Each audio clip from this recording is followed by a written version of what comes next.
So thanks, Brooke, for being with me today. I really appreciate your time. Yeah, thanks for having me. You're welcome. Could you tell me a bit about yourself, please? A little bit about myself. Yeah. Yeah. I'm Brook Anderson. I've been on a journey of life. I have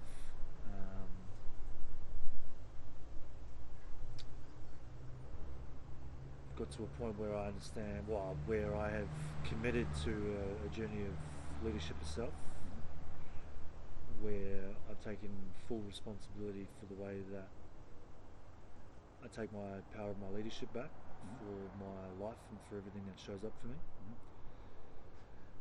And I have used my stories, traumas from my past life to create the person that stands here today,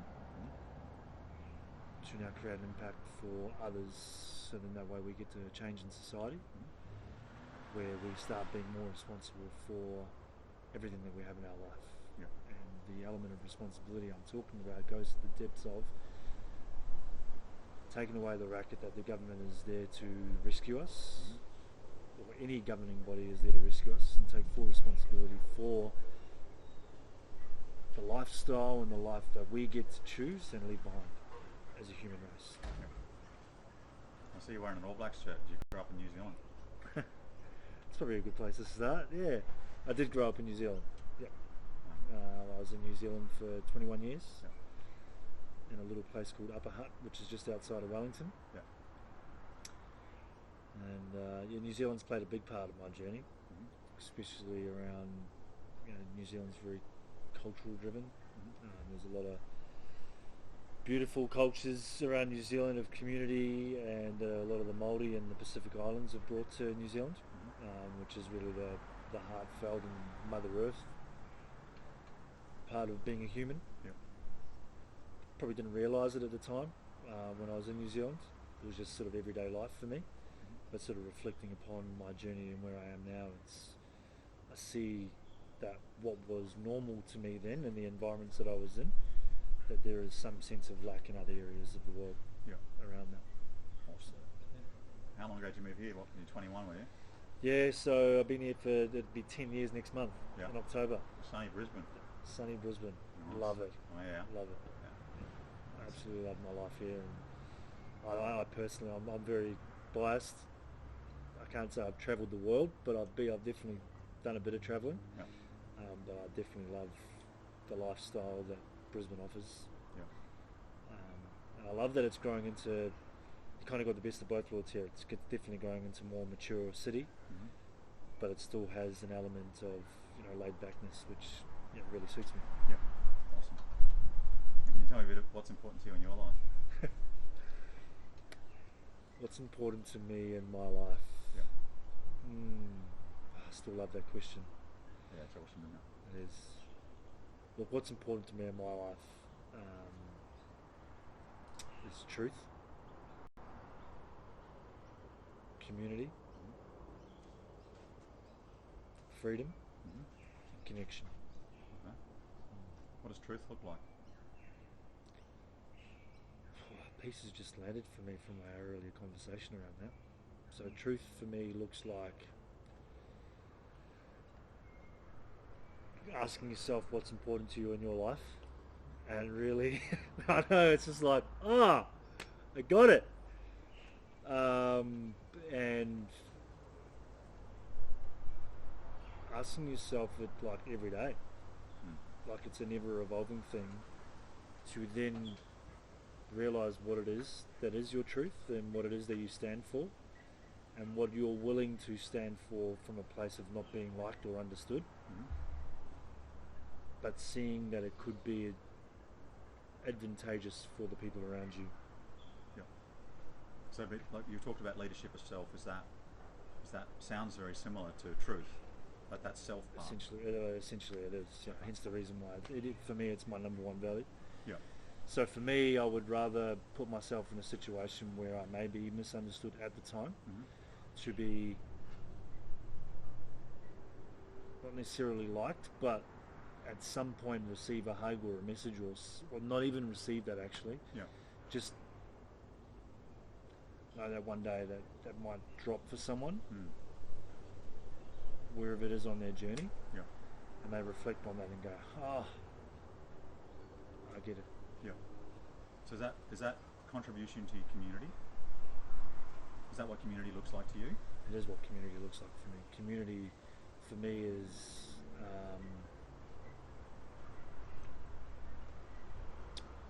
community is a place, and that's why leadership itself is important to me in the community as well, because it's not that there's a leader at the front Yeah. telling the community, it's a leader at the front side by side, essentially, creating other leaders of self, Yeah. where we do get to take that full responsibility, and my truth isn't their truth. We can still live in the same community and my truth isn't theirs. Yeah. Like they get to create their own, Yeah. but we still get to stand side by side within each other Yeah. and have fucking exciting, inspirational, educational conversation, because the number one principle for me outside of self and leadership is good leaders are good learners, right? Yeah. Good leaders are good learners. Like, Yeah. this doesn't stand for loser anymore, right? It's like good leaders Yeah. are good learners. Yeah. And that means to me that you're a lifelong student of life. So that's where we really get to, and that's where the evolving piece of your truth comes. Like, what you stand for today might not be what you stand for in a week's time or in a month's time. We're ever evolving, and Yeah. our truth gets to evolve with it as well. Yeah. Which can be confusing for some, right? Yeah. Because then, if it's a month between drinks that you catch up with people, you stood for this the other day, and then sometimes it can come across as a contradiction that you're now standing for this. But it's Yeah. just that is how quickly things get to evolve. Yeah. And I suppose that's where the community piece comes in, of like, how do we create the community so that they understand that it can evolve, Yeah. and it's not just one belief system. So that occurs to me. It's almost like a rehoning of what's important to you in your life.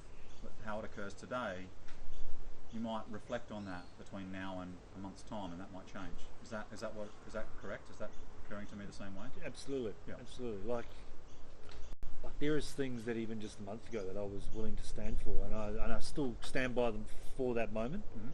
That I've now see it in a different light or in a different way, and like a good one for me is corporate. Like Yeah. I made corporate wrong for so long. Even I work in corporate, which is like the most fascinating piece. But for so long I was like trying to change the corporate space, but I was coming from a projectile space of like these Muppets in a suit are wrong. Yeah. Like they're sacrificing their life rather than enriching their life. Yeah. They're coming from a place of like, the way that I visualize corporates were like, they're all like on a mission to prove their dad wrong because their dad told them they couldn't do it. Yeah. Or their mum told them that they couldn't do it. Women are on a mission to do it because for so long women couldn't do it. Yeah. And that was the way that I visualized corporate, and I was like, you're missing out on living to just prove other people wrong. And I was making the suit wrong as part of that. And that's a male suit or a female suit. So I suppose it's only been probably 3 months actually where the penny dropped, which was really interesting. And it was midway through a talk of, which I think you were in the audience of I know you were in the audience of a piece around leadership itself. And I realised that the impact was coming from a place of lack because I was making corporate wrong. So, pieces that I was just mentioning 3 months ago no longer serve me because I'm like, corporate isn't wrong. Yeah. That's pretty awesome. So that's probably the greatest example that I have. Yeah. What else would you like to add to your what's important to you in your life? Is there anything else you'd like to add?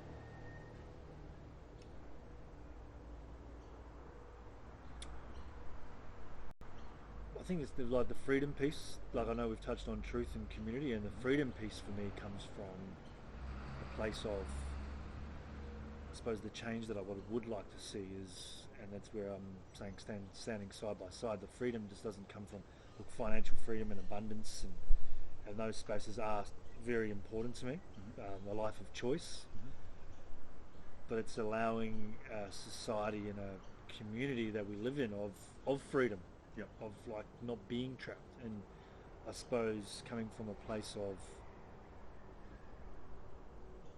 allowing people to see that we are all free.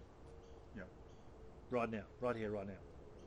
And it's only our reality that we've created internally that's making us feel otherwise. Yeah. And I believe that where community and the leadership of self piece comes from that is that when you're in a community of being able to create and evolve your truth for what's important to you in your life, that's when you get to start tapping into your freedom. Yeah. So freedom for each individual person is different. Yes. So how do you, and you want to, and what you want to do is encourage people to live within their freedom, what they define. They define, absolutely. Like, I'm a big believer in, like, yes, there is an unlearning piece that goes along with this. Like, there is an unlearning of our subconscious of beliefs that have been handed down to us from generations that we haven't chosen. Yeah. I do believe that. Yeah. But I do believe that there are elements of that we get to reflect on that have served us to get up to here as well. Yeah. And then, but it's about creating that unlearning to then re-choose. It's like renovating a house, right? Like, you've got to strip the wallpaper. You know, you can paint over the wallpaper if you want. Oh yeah. But it's kind of the quick fix, right? Yeah. But where the real magic comes in is like if you take the time to really strip the wallpaper, slightly sand back the walls, and actually, you know, put the layer of paint on, and having the patience for that paint to the first coat to dry, and lightly sanding that back, and then putting the next layer on and the next layer on. Yeah. The thing is, it might be painting it the same colour as the wallpaper. You just might prefer the painted finished. Yeah. So it's exploration, almost like exploration. That's it. Into uncharted territory. Yeah. Spot on. Yeah. So showing people how to explore their world, explore themselves. Explore themselves. Yeah. Explore their freedom. Explore their freedom. Explore themselves. It's really it is that simple. Yeah. And then as a community, we get to do it together. Like, there's no more lone wolf. Yeah. Like, together we get to rise, right? Yeah. Like the lone wolf is like us isolating ourselves because we feel like we're misunderstood, because we are, you know, I see it constantly all the time. When people do start questioning themselves, they isolate themselves because they have that element of like, shit, I'm seeing that there's something different here, but then there's a fear of like stepping into that because then they're going to be misunderstood. Where if we all go through that together and we can hold each other and trust each other, like if you're going to jump off that cliff, that there's going to be someone there to catch you. Yeah. And sometimes it's our significant other that we expect there to catch us, but they're the ones that are going to misunderstand us the most in those times. Yeah. Where if we have a community behind us, they get to, We all get to live together. we all get to live together. Yeah. We all get to, and then we get to leap together, and we get to catch together, because I'm sure it's as part of human being, like one of our principles that makes us the being that we are is the pack animal, right? Yeah.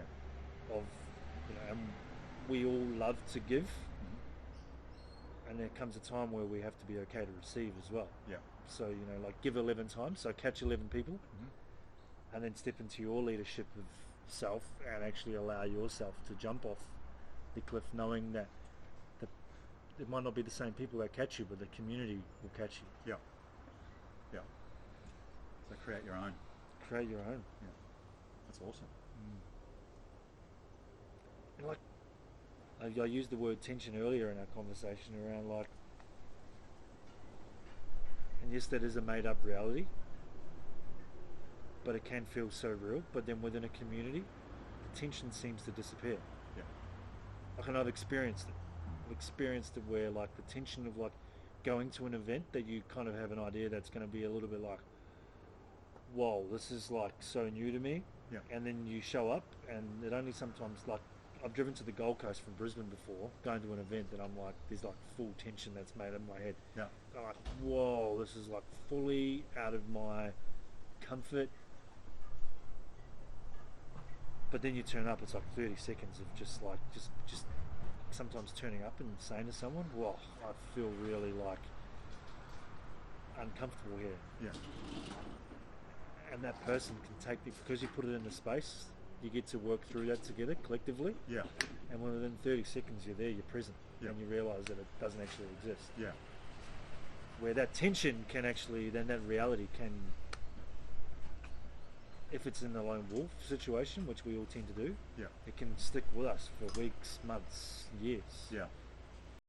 And that's the fear. Yeah. And we miss out on actually stepping into that courage, where the courage allows us to step into our high frequency emotions Yeah. of like acceptance and love and enlightenment. Yeah. That's awesome. Is there anything else you'd like to add? I think that's pretty good for now. Awesome. Is this a question that you've been asked before, other than by me? No. Can you see the benefit in asking this of others? Can you see that there's other people in your life that you'd like to ask and just listen? Let them create, as you defined, their truth? Yeah, absolutely. Well, I have been. Yeah, I know. That's the leadership of self piece, right? Yeah. Like some people would see that as like, oh, you're ripping off someone else's idea or someone else's thing. Yeah. It's not. It's I've seen something that has a significant impact on me. Mm-hmm. Therefore, it's like, if that's going to have an impact on someone else, I'd rather, it's truth over comfort. Mm. I could make up a reality to myself that I'm like stealing someone else's piece or whatever, but it's not. No. For me, it's like, my truth is to serve my community and the people around me. Yeah. And if that piece is going to serve me and my community, I take it upon myself to share that.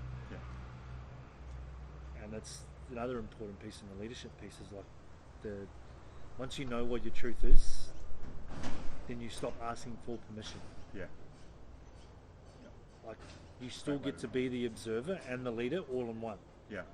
But as humans, we tend to like play not in polarity, but like singularly around. Like, we can be a leadership in some moments, and then we want to sit back and be the observer. Yeah. But it's like, do you see a game of sport where you get to, oh hey, maybe in like basketball or something where they can get to go on and off all the time, or whatever sport it is, but like in most sports, like when you walk out of the tunnel, when you're on the pitch, like you're on the pitch, right? Yeah. Whether it's going really well or you're off. So Yeah. you've got to be the observer of the game and the leader in the game. Yeah. It's the same way in life. Like, you don't get to play on the court and then in the stands all in one. Yeah. You Makes get sense. to be it all. Yeah. Awesome. And you get, am I allowed to say that word or not? Probably not. I think this is going under the... You get to stuff it up. Yeah. You get to stuff it up And be okay with it. and be okay with it and own it. And recognise that it's just part of success and failure are the same thing, they're action. That's how it occurs to me. That's the action. That's how ideas get turned into tangible results. Yeah. That's awesome. Thanks for sharing that. Thanks for allowing me to ask you this question. Thank you. Thank you for allowing me to gain a higher frequency understanding of leadership itself. You're welcome.